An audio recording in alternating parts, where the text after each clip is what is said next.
Hum, Amen, hum. Os anos de 1915, 16, 14, 17, 18, na vida de Fernando Pessoa, foram inegavelmente dos mais intensos.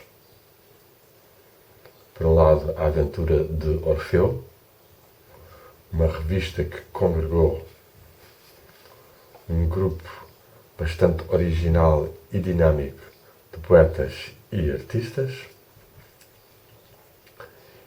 e o seu conhecimento mais profundo do ocultismo e da teosofia,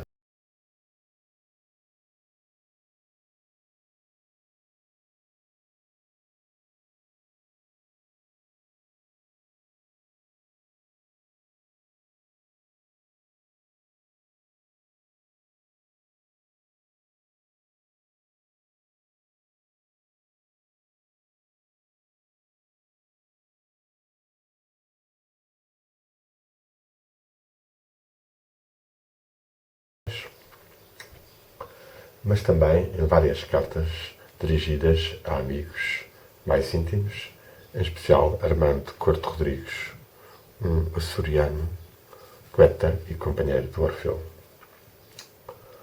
Ora, esses momentos de maior elevação, alinhando-se com os conhecimentos ocultos que estava a adquirir e, ao mesmo tempo, mesmo certo tipo de vivências clarividentes, causaram-lhe uma natural admissão de que poderia estar a ser guiado e despertado pelos mestres e, como tal, fadado ou capacitado, tanto mais que pelo seu gênio inato de escrita,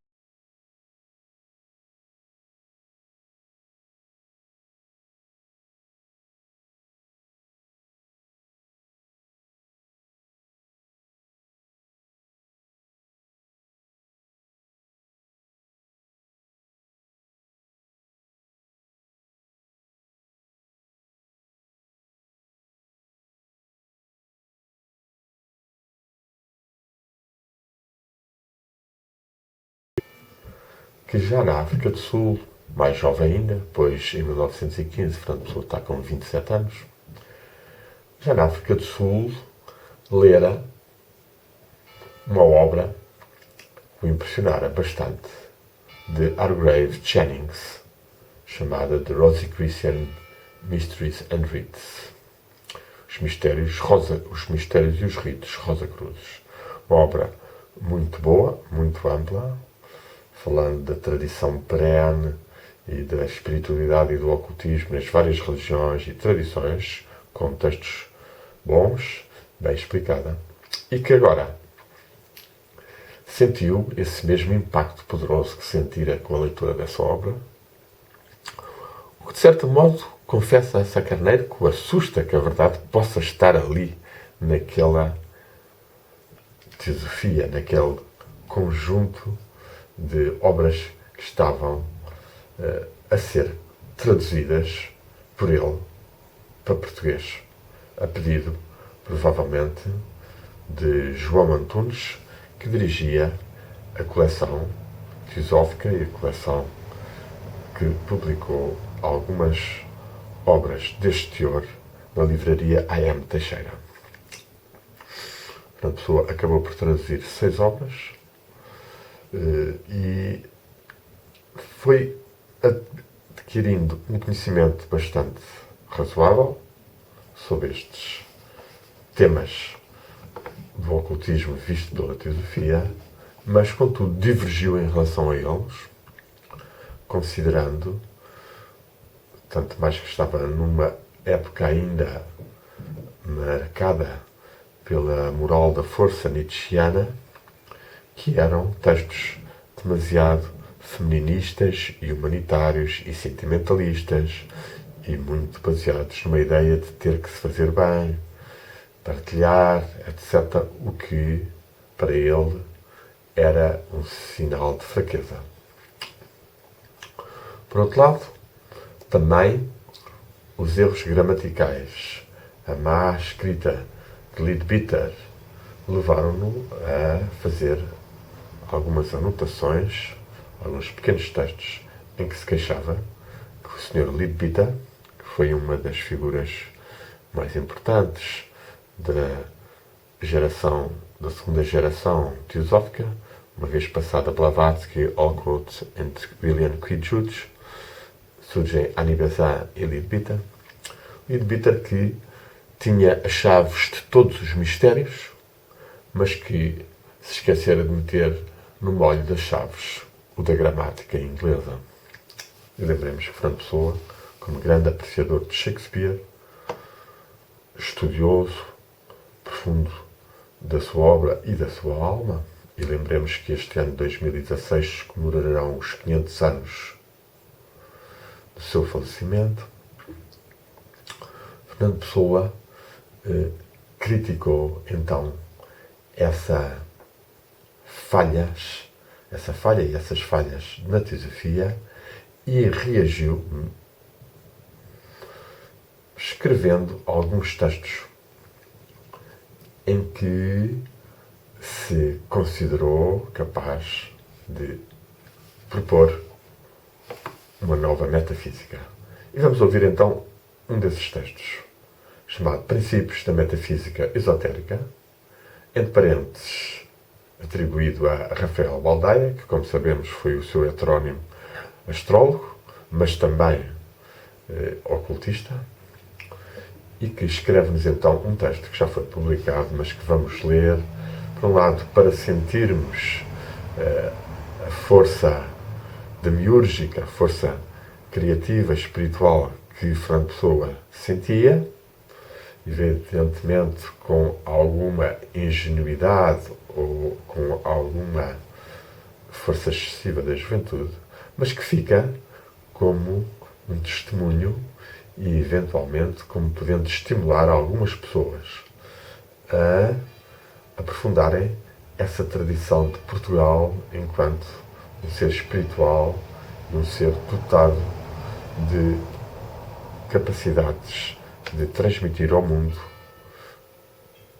conhecimentos e verdades. O texto diz-nos então assim: Princípios da Metafísica Esotérica. Recentemente tem tomado um grande relevo pelo mundo a propaganda da religião chamada Teosofia.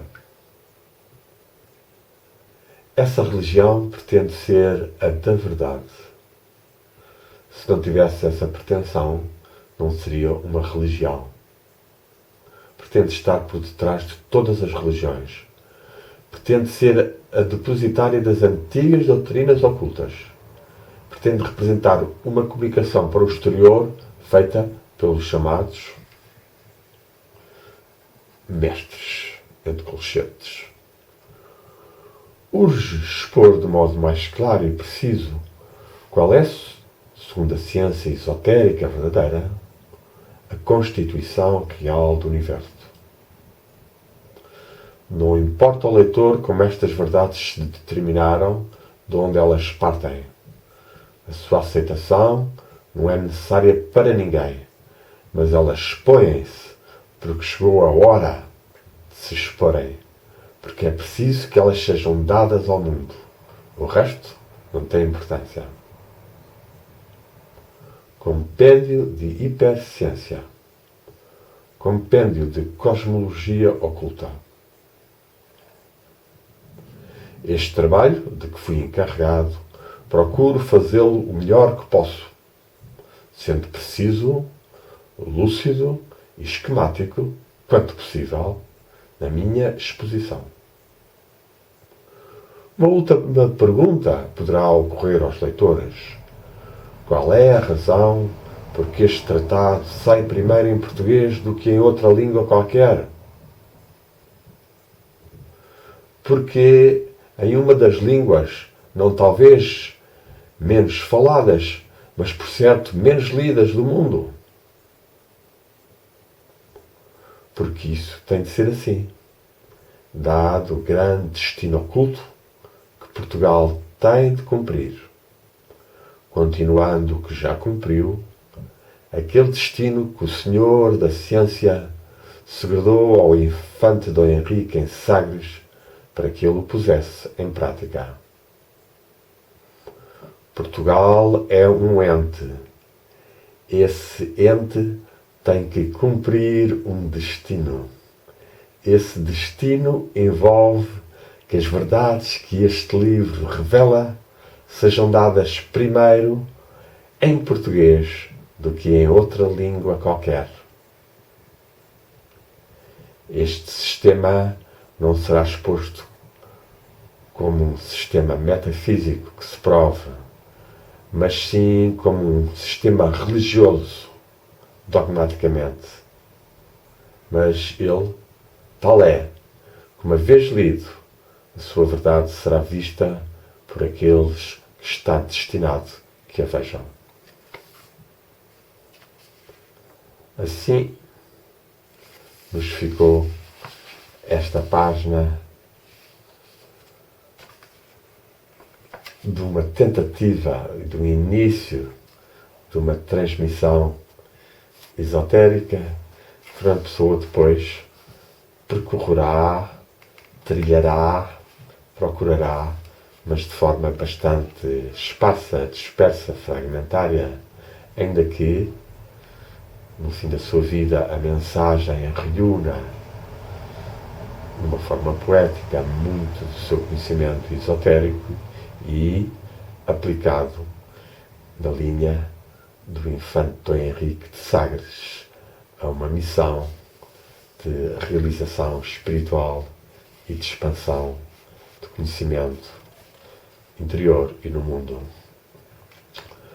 Cumpre-nos talvez comentar por uns minutos este pequeno texto valioso, que é certamente uma semente sempre pronta a despertar nas pessoas alguma maior aspiração de conhecimento, de persecução destas aspirações que arderam na alma de Fernando Pessoa e que ardem no mais íntimo de cada um de nós, e que, se fizermos um caminho espiritual, nem que seja de uma simples meditação interior e um autoconhecimento através dos sonhos e de alguma leitura e de diálogos e reflexões, poderemos ter alguns vislumbres desta hiperciência, desta oculta realidade cosmológica e interna que Fernando Pessoa procurou e que nos deixou ainda assim bastante textos, ainda hoje também, não suficientemente aprofundados nem dialogados como mereceriam. Realcemos aqui apenas e simplesmente estas duas ou três linhas de força do texto.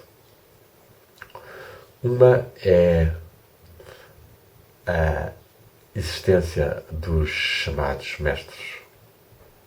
Mestres que Fernando Pessoa, ao longo da vida, admitiu, justifica mesmo a sua primeira separação de Ofélia Queiroz por ter que obedecer a uma lei superior e a um desenvolvimento, um caminho oculto que os mestres estavam a pôr.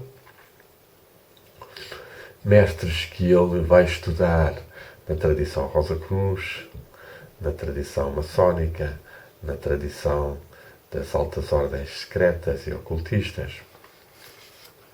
Mestres que, de certa forma, podemos dizer que encontrou também em Aleister Crowley, quando veio a Portugal, nos anos 30, e provocou alguma perturbação e alguma clarificação, já que, apesar de ter enveredado por um caminho de magia mais dita negra, tinha uma lucidez, uma quantidade de ensinamentos teóricos e práticos muito grande e que certamente impressionou Fernando Pessoa, como ele o testemunha em um ou outro texto, ainda que se distanciasse também por outros textos.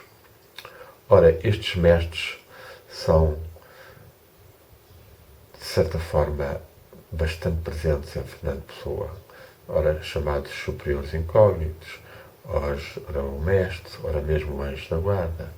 E interroga-se, por vezes, se o mestre é apenas o nosso eu superior, o nosso espírito, ou se é mesmo o anjo da guarda, ou se é a ação de Deus em nós, ou se são verdadeiramente uma hierarquia de seres que liga a humanidade à divindade. Dos poemas de que eu me lembro um pouco de cor, ou seja, de coração, e lembro que seria sempre bom que as pessoas soubessem alguns textos ou poemas, orações de cor, pois isso significa que fazem parte da nossa essência mais íntima, do nosso coração, e talvez quando morrermos a pesagem do coração sejam determinada também por essas forças que levamos vivas dentro dele.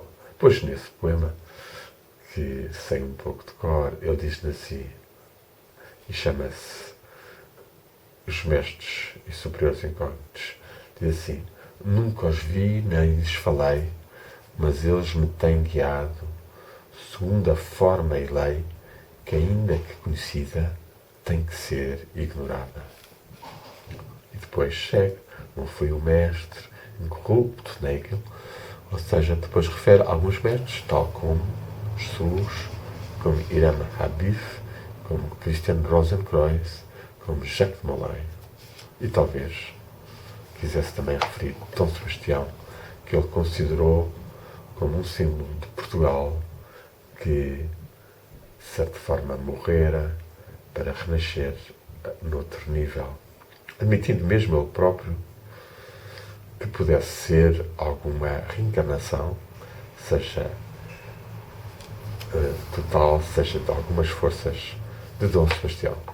Aliás, que ele fez também para Juliana Apóstata, por exemplo.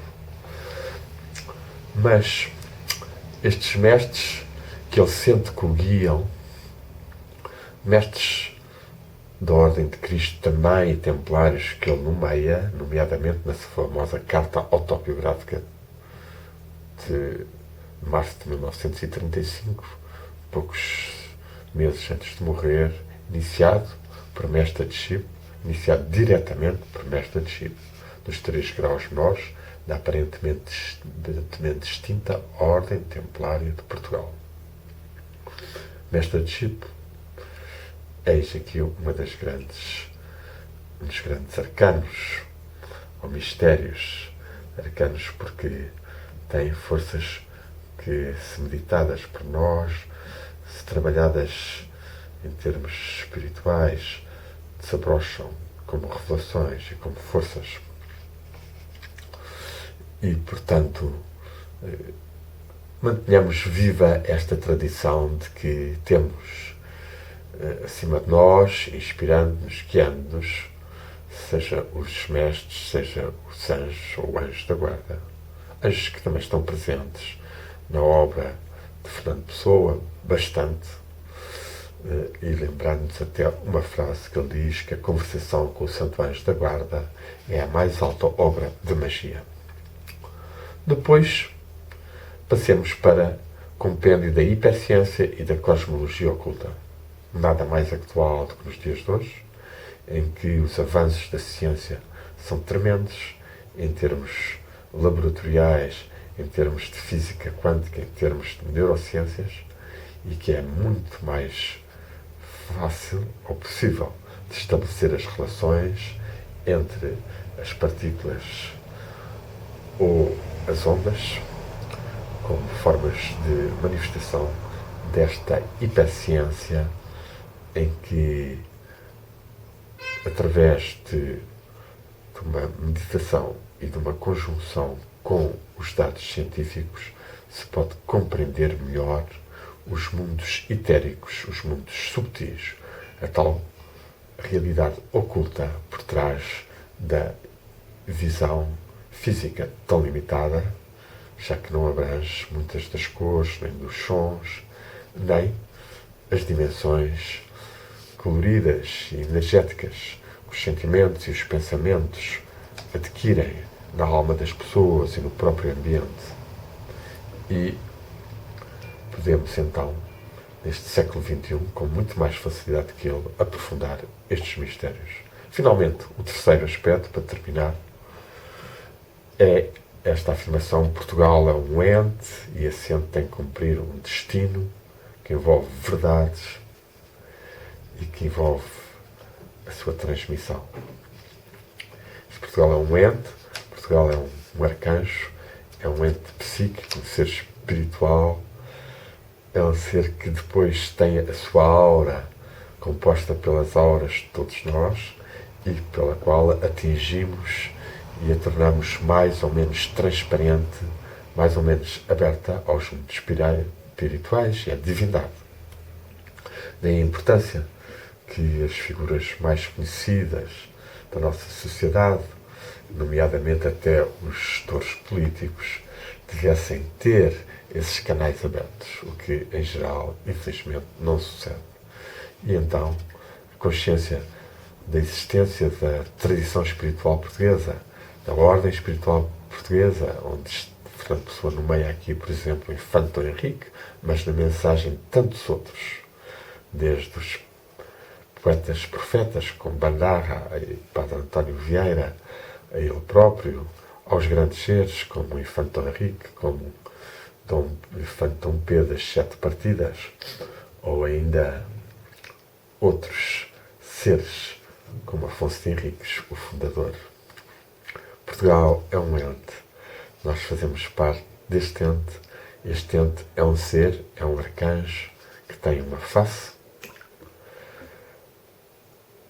Como eu recentemente transmiti até num encontro valioso, organizado no Convento dos Capuzes pela Paula Cristina Candeias, intitulado Portugal, Identidade e Geometria, em que várias pessoas, algumas delas com mais valor, tentaram partilhar as suas visões e compreensões de Portugal, contribuindo, na medida do possível, para esta consciencialização de que Portugal é um ser espiritual, é um ente psíquico, é uma egrégora energética, histórica, poderosa, cujo eixo se conhece através da mediação dos antepassados e dos grandes seres que pertencem ou pertenceram ou por altos feitos da lei da morte se libertaram e que por uma meditação e por uma prática de amor e de sabedoria e de harmonia e de justiça na vida se pode manifestar e crescer mais e realizar estes objetivos de mais conhecimento, de mais justiça, de mais bem. Seja então o ser de Portugal mais valorizado e possam diminuir os muitos atentados que são feitos à sua tradição cultural e espiritual, as suas vendas, as suas negações e destruições, e possa de facto o esplendor de Portugal real, do ser espiritual, do arcanjo de Portugal e da tradição espiritual que passa por dentro de nós, no nosso coração, no nosso corpo espiritual e imortal, e no mundo dos arquétipos e no mundo invisível da tal cosmologia oculta que Fernando Pessoa aspirou e transmite como testamento para tentarmos aprofundar e desenvolver mais. Assim seja. Amém.